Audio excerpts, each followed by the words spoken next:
Bismillahirrahmanirrahim. Assalamualaikum warahmatullahi wabarakatuh. Alhamdulillahirabbil alamin. Atas izin Allah, saya bisa menyusun sebuah tugas dari Bu Zazak dalam matkul metodologi pendidikan agama Islam.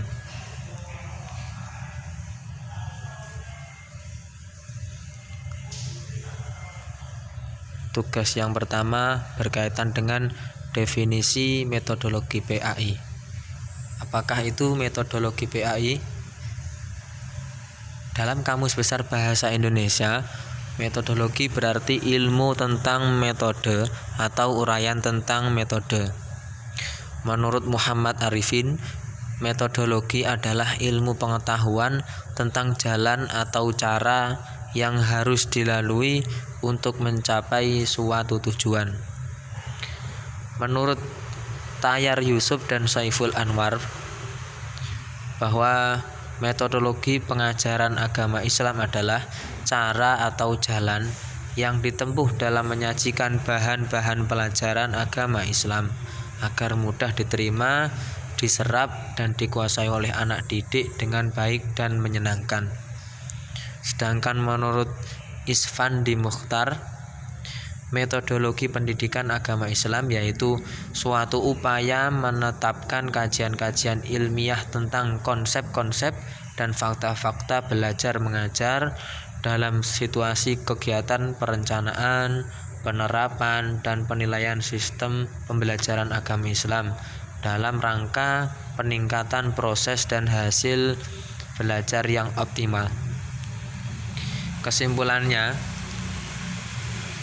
metodologi pendidikan agama Islam adalah ilmu yang mempelajari tentang metode atau cara yang paling tepat atau efektif dan cepat, efisien untuk mencapai tujuan pembelajaran pendidikan agama Islam.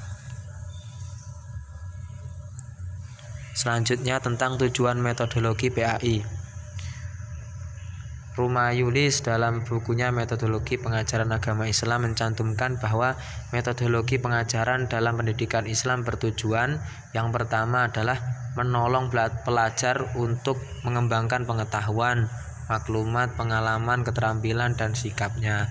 Yang kedua, membiasakan pelajar menghafal, memahami, berpikiran sehat, memperhatikan dengan tepat, mengamati dengan tepat, rajin, sabar, dan teliti dalam menuntut ilmu, mempunyai pendapat yang berani, asli, dan bebas. Yang ketiga adalah menciptakan suasana yang sesuai bagi pengajaran yang berlaku dan meningkatkan semangat pelajar dan bergerak. Dan yang keempat adalah memudahkan proses pengajaran bagi pelajar dan membuatnya mencapai sebanyak mungkin tujuan yang diinginkan dan menghemat tenaga dan waktu yang diperlukan untuk mencapainya. Dan yang ketiga adalah berkaitan dengan ruang lingkup metodologi PAI. Ruang lingkup metodologi PAI merupakan beberapa komponen yang saling terkait satu sama lain yang tidak dapat dipisahkan. Di antaranya adalah yang pertama ada perencanaan. Perencanaan adalah sebuah proses penyusunan berbagai keputusan yang akan dilaksanakan pada masa yang akan datang untuk mencapai tujuan yang telah ditentukan.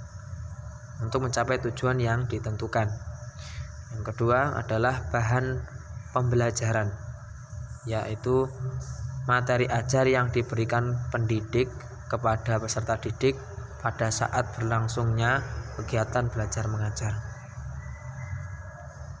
Yang ketiga adalah strategi pembelajaran, yaitu pilihan pola kegiatan belajar mengajar yang diambil untuk mencapai tujuan secara efektif.